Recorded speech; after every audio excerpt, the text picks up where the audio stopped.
मी निघालो आहोत घरी. सावलीला आम्ही थोडंसं बसलेलो आहोत कारण आमची बाकीची मंडळी अजून भरपूर मागे आहेत. आम्ही पहिल्यांदा येऊन इथं जरा म्हणलं सावलीला मस्त झाडाखाली बसलेलो आहोत. आता जाता जाता आम्हाला पाण्याचा साठा दिसला. हा पाण्याचा साठा एक गोमुखातून पडणारं पाणी आहे. मंदिरामध्ये जी शिवलिंग होती त्याच्या खाली झरा आहे असं म्हणतात आणि तिथून हे पाणी येतं. तर पावसाळ्यामध्ये याचा प्रवाह जास्त असतो, पण जसा उन्हाळा आला तसा याचा प्रवाह एकदम कमी. एक एक हंडा भरा एक एक तास लागतो आणि तिथली लोक एवढा वेळ थांबून हंडा भरतात आणि तेच पाणी पितात. वापरण्यासाठी त्यांना दुसरं पाणी असतं. हंड्याची भरपूर लाईन पण तिथं लागली होती कारण भरपूर लोक वेटिंगसाठी थांबली होती. परत तुम्ही बघायला गेलं तर रायरेश्वर कॅम्पिंगची सुद्धा सोय आहे.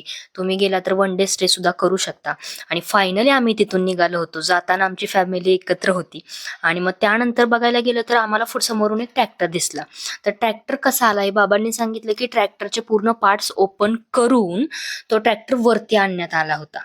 आणि त्यानंतर मग आता आम्ही उतरणार होतो गड. वरून जर खाली बघताल तर प्रत्येक वस्तू छोटी दिसते आणि डोळे सुद्धा फिरतात. त्यामुळे वरून खाली उतरताना अजिबात बघू नका. बघा ह्या साईडने उतरायचंय.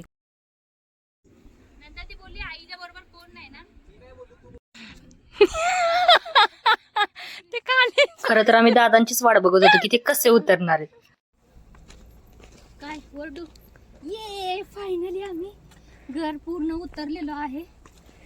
बापरे. पण चढताना काय वाटत नाही, पण उतरताना जर तुम्ही थांबला ना तर पायाशी लट लट लट लट कापतात ते.